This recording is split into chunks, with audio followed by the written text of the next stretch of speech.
government or only private sector, there's always something missing. And that's really where GFTN stands unique. We look at it as a trifecta of finance, technology, and policy.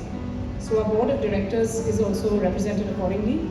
Our chairman used to be the managing director for the Monetary Authority of Singapore for a decade.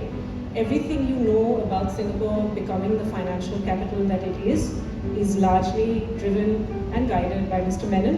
And the last picture there,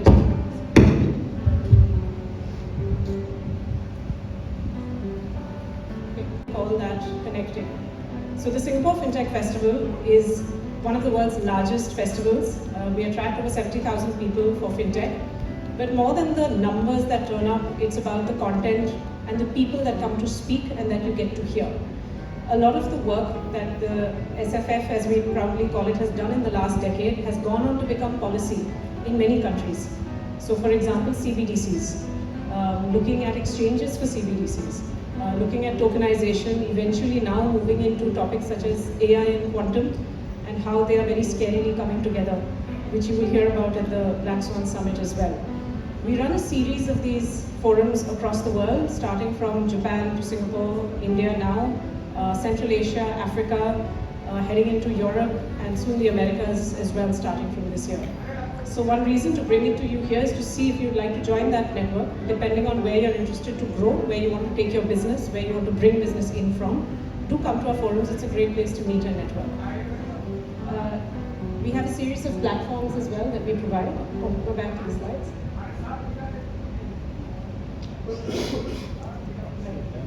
So maybe we go straight into the program that we're here to talk about today, which is called BharatNetra, and that's part of the work that we're doing with the government of Odisha. So the government of Odisha approached GFTN after the Chief Minister came to SFF 2 years ago and said, we want you to create this in Odisha. Make it a FinTech InsurTech hub. You have 5 years, get it done. That was literally the one-line mandate that we were given. And so this is what we have come up with. It is a 4-pillar program. We have something called global learning.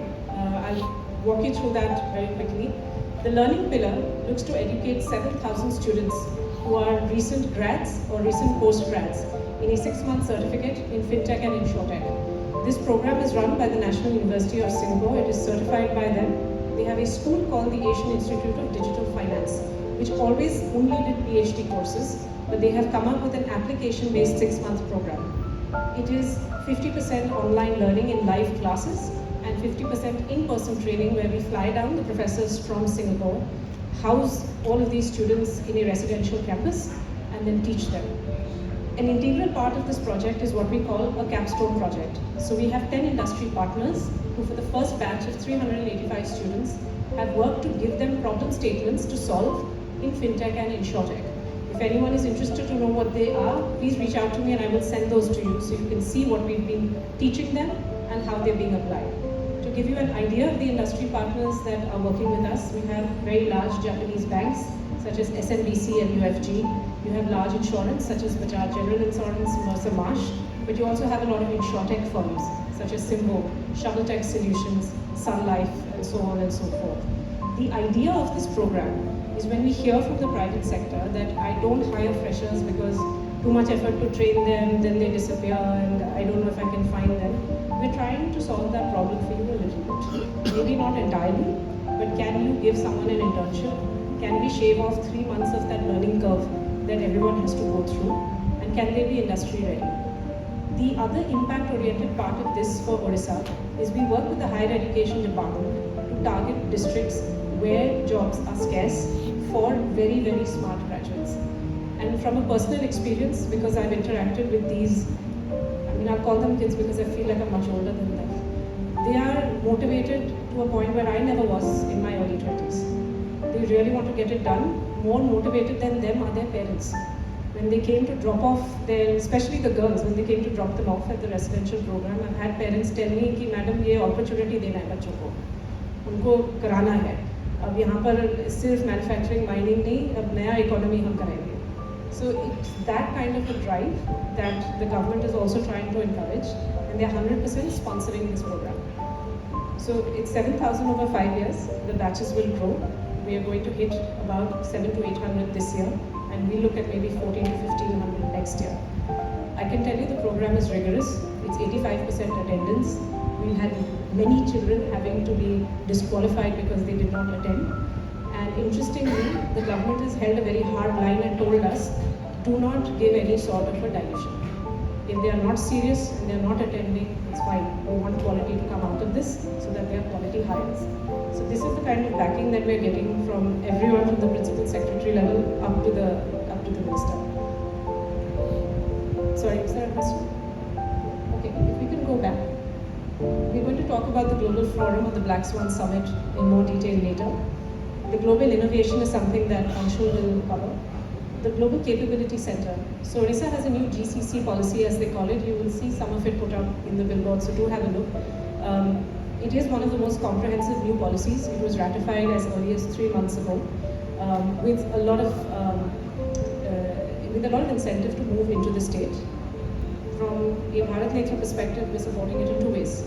If you would like to come and place 5 or 10 people in Odisha, maybe you don't have a setup there, but you want to just test the waters without having to do a big investment, put them in our office.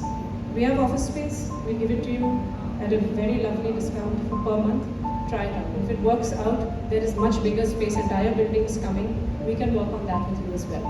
The same proposition is being done with very large Japanese institutions which are looking to set up now in India and move out of your regular places such as Chennai. So that is on the GCC.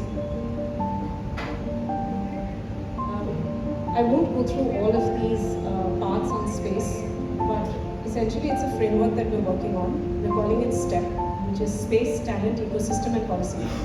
So when the government mandate was given to GFTN to say, can you build this into a fintech hub, we had to find a framework under which it would fit. So the first thing you need is space, which the government is very kindly providing. Small or big, doesn't matter, they have a size that fits for everyone, and policies that support it. Very importantly, there is money behind the policy. It's a 13% surplus to GDP state, which means that there is budget to support these policies. The second is talent, which we just talked about. So the typical thing we hear is कि नहीं यहाँ पर लोग नहीं हैं, हम यहाँ कैसे set up करें. So that is also hand in hand something we are trying to solve with the youth. Ecosystem, which Anshul will talk about how we are growing that through our startup programs, which you can see here. And then of course policy, which underpins everything that we are doing. So that is an overall view on the BharatNetra program. We have a website which you can find and get some more details. Email any of us, call any of us if you need to understand more. But we're very keen to collaborate with you. There are many ways and means by which you can start working with us and see where that takes you. So I'll take a pause to see if you have any questions.